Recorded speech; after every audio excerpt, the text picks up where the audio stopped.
Hey everyone! Today, pag-uusapan natin ang pagkakaiba ng Poco F8 Ultra versus the Poco F8 Pro. Para sa mga hindi pa makapag-decide kung alin nga ba sa dalawang to ang dapat nyong bilhin, kung ano yung mas nababagay para sa inyo. Kasi malapit na matapos yung early bird rate para dito sa dalawang phones na to. And kung abutan kayo na matapos na yung early bird rate, sayang naman na hindi nyo na makukuha at a discounted price. Kung hindi nyo pa napapanood yung full review natin ng F8 Ultra and F8 Pro, available na rin po yun dito sa channel kung gusto nyo lang naman yung in-depth review para dito. But without further ado, let's go muna sa design ng dalawang phones ito. Obviously, magkaiba yung design nila. So dito sa Poco F8 Ultra, I have the denim version para sa back panel nito. And dito naman, meron lang tayong plain na design for the Poco F8 Pro. They both have the Bose branding para dito, but we have an extra woofer para sa Poco F8 Ultra. So if you need that better sounding speaker setup, then you will have to pick the Poco F8 Ultra over the Poco F8 Pro.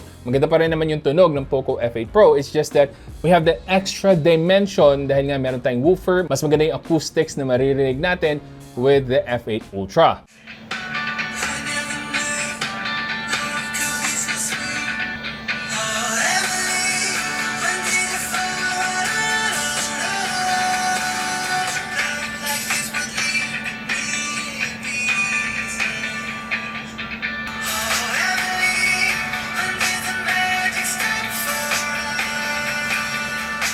Para silang IP68 water and dust resistant, and pareho pa rin silang merong IR blaster, and it's found right here. So medyo kakaiba lang sa mga nakasanayan natin na nasa top part yung IR blaster para sa mga Poco phones natin. Size-wise naman, obviously, mas malaki itong Poco F8 Ultra over the Poco F8 Pro. Next up, pag-usapan natin yung battery capabilities ng dalawang phones ito. So we have 6,500 mAh para dito sa Poco F8 Ultra, and we have 6,210 mAh para naman dito sa Poco F8 Pro. And by the way, kung bibili kayo ng either one of these phones and napanood nyo yung video from other tech YouTubers dito sa Philippines na walang kasamang charging brick, promise you guys, yung link na makikita nyo dyan, meron pong kasamang charger, 100 watts on both devices. So hindi nyo na kailangan pang bumili ng separate charger for either one of these phones.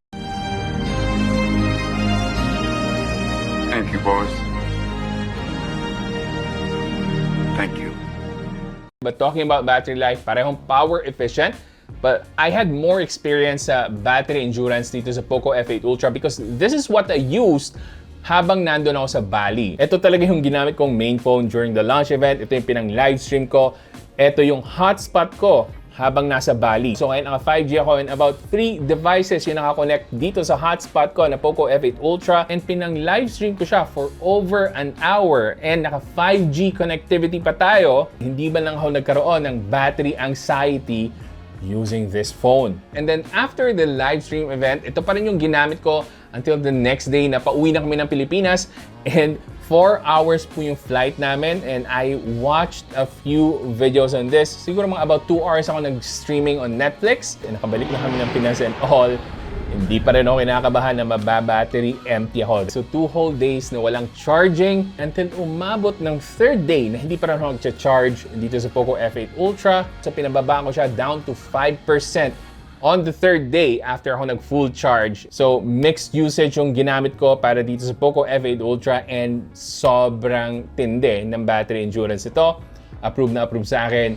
Matipid po sa battery life itong Poco F8 Ultra. As long as hindi kayo nag-gaming. Of course, pag nag-gaming kayo, mas mabilis madadrain yung battery nyo. And then the best part about this is that meron tong wireless charging feature. So pwede nyo mapakinabangan yon as a flagship feature for the Poco F8 Ultra. Now dito naman sa Poco F8 Pro, maganda rin po yung battery endurance nito.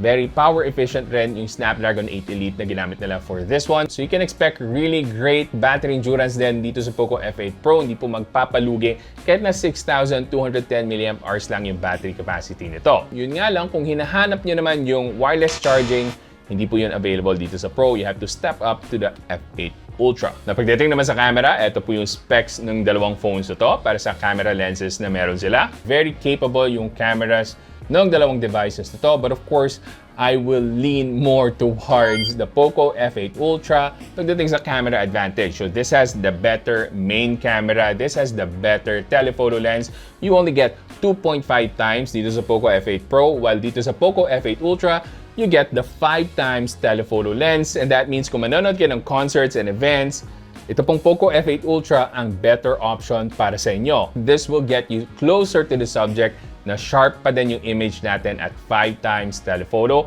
and even sa hybrid na 10x telephoto zoom, goods pa rin overall makukuha natin for the Poco F8 Ultra. Sa selfie camera naman, video capability wise, mas maganda yung Poco F8 Ultra. Meron tayong 4K 30 FPS video quality, whereas dito sa Poco F8 Pro hanggang 1080p 60 FPS lang. Pero sa rear camera video recording naman, parehong maangas yung capabilities ng dalawang phones ito. So meron tayong 4K 60 FPS and also 8K video recording for both phones. Yun nga lang, mas maganda yung switching capability ng lenses para sa Poco F8 Ultra. Flagship level talaga. From the ultra-wide to the main lens to the telephoto, pwede tayong mag-switch all throughout na naka 4K 60 FPS. Dito naman sa Poco F8 Pro, hindi tayo pwedeng mag-ultra-wide na 4K 60 FPS. So yun po yung limitation para sa video recording dito sa F8 Pro. But overall, I would say parehong highly capable yung cameras ng dalawang phones ito. It's just that if you want the best specs, of course, F8 Ultra ang mas okay. Display-wise naman, pareho naka-AMOLED and 120Hz and Hyper RGB. Lamang lang po sa peak brightness itong Poco F8 Ultra at 3,500 nits. Ito namang Poco F8 Pro hanggang 3,200 nits lang. Parehong maganda yung display ng F8 Pro and F8 Ultra. Makikita nyo naman dito sa samples natin. Matingkad po yung kulay, very sharp yung images natin. And basically, you get premium displays for both phones. Yun nga lang napansin ko para sa Poco F8 Pro, wala tayong AI image enhancement na option dito.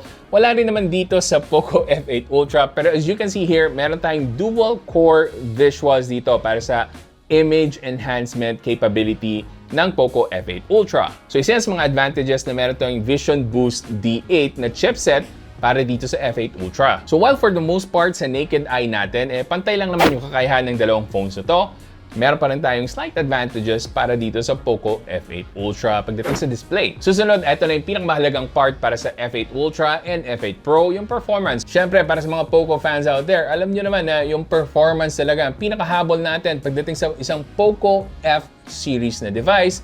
Wala sa itsura, pare. Nasa performance.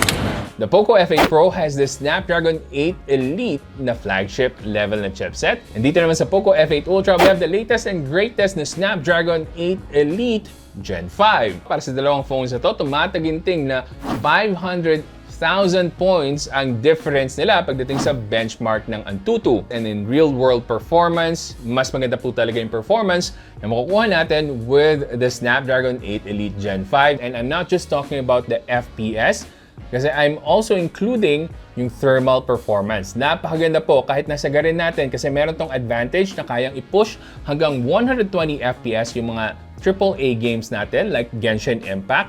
Pero kahit na nakasagad sa 120 FPS, bihira siyang pumapalo ng 45 degrees Celsius. Always below 45 degrees Celsius, closer to 42 to 43 degrees Celsius kapag sagad-sagad na gaming. And you'll get even better thermal performance kung hindi nyo gagamitin yung 120 FPS na feature para dito. Pero syempre, para saan pa yung Vision Boost D8 natin kung hindi natin papakinabangan yon? So make sure to take advantage ng mga games na available, yung mga extra visual enhancement features para sa Poco F8 Ultra nyo. Kasi pagdating sa Poco F8 Pro, wala po tayo ng mga extra enhancements na yon. So hindi natin pwedeng push yung Genshin Impact to 120 FPS unlike with the Poco F7 Ultra na merong extra chipset din para sa enhancements na yon. And also sa Poco F8 Pro, I would highly recommend you get a phone cooler just in case na heavy gaming ang gagawin nyo with AAA games like Genshin Impact and Wuthering Waves kasi mas mabilis talagang uminit yung Snapdragon 8 Elite para dito. Now, unfortunately, para sa mga heavy gamers natin dyan na ayaw mag-take ng break, hindi pa rin available yung bypass charging for both devices. Sa totoo lang, medyo nakakapanghinayang pero not that big of a deal, lalo na't meron naman tayong very fast charging. And also, yung alternative nila to bypass charging, although it's not gonna be as popular as the real bypass charging, is yung smart charging capability nito.